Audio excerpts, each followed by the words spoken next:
So if you have a Dyson vacuum cleaner, and it doesn't matter which model you have, and lately you've been wondering whether it has a bad battery or not, here's how to tell if it does.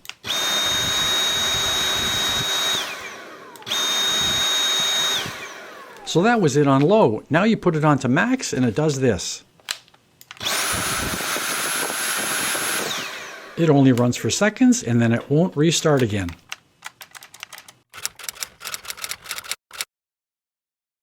So then you'll try putting it on the charger for about 15 minutes.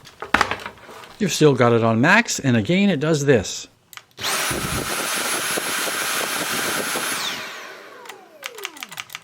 This is a tall tale sign that the battery is going and it can no longer deliver the power that you need. And in most cases you'll notice that this blue light is also flashing. And if you put it back on the charger for a few minutes, take it off, it'll continue to do the same cycle.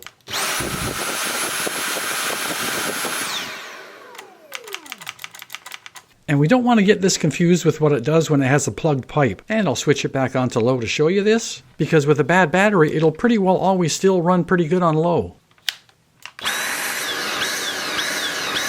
If it's doing this, make sure you check your pipes and your floor attachment for any kind of debris that's stuck in the pipe. So it doesn't matter which model you have, all of these batteries are very straightforward to replace. This is a V7 model and they're all very similar to this. So I found this kit that comes with a battery and it comes with extra filters and the tools that you need to do this. And if you want one, I'll have it linked in the description under the video. It comes with a top filter, 3 internal filters, a new battery, and it comes with a screwdriver and a small brush. And again, if you want one, I'll have it linked in the description under the video. So to figure out which model you have and which battery to order, just flip it over and go to this barcode right here. And to the left, you'll see some letters and some numbers. And in my case, it's SV11. So here's a quick reference guide to help you out. And you can see from this list that an SV11 is a model V7. So first get out your little screwdriver that comes in the kit and you'll need to remove 3 screws. There's one right here at the back of the handle. And then just flip it over and there's 2 at the bottom. And to do these 2, you just need to open the dustbin cover because the cover just slightly covers the head of the screw.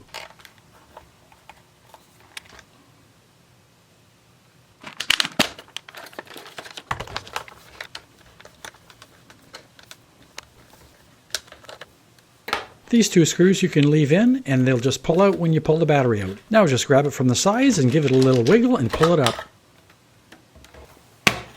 Now just reverse the process and put the new battery in.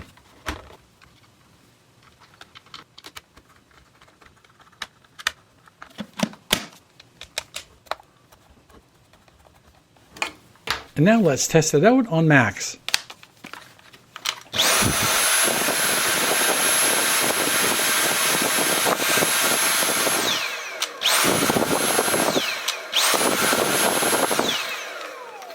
Well, the battery is very straightforward to replace, and it works just like it did when it was new. Well, I hope you enjoyed this video. If you did, like, subscribe, and hit the bell to get notifications, and we'll see you next time.